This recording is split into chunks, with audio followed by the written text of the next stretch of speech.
Hey everyone, welcome to Online Help Guide. Today in this video, I'm going to show you how to clear cache and data on LivU. So without any further ado, let's get started.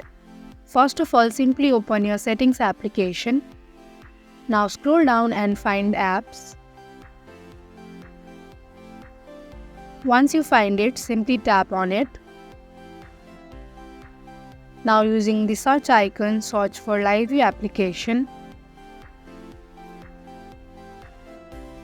Once you find the application, tap on LivU application. Now scroll down, tap on storage. In order to clear the cache, tap on clear cache button on bottom right corner. In order to clear the data, tap on clear data button on bottom left corner. Tap on delete to confirm. And that is how you can easily clear cache and data on LivU application. Thank you for watching Online Help Guide. Hope this video was helpful. If it was, hit the like button and comment below your questions and feedback. Also, if you are new to our channel, subscribe and hit the bell icon so that you do not miss our upcoming videos.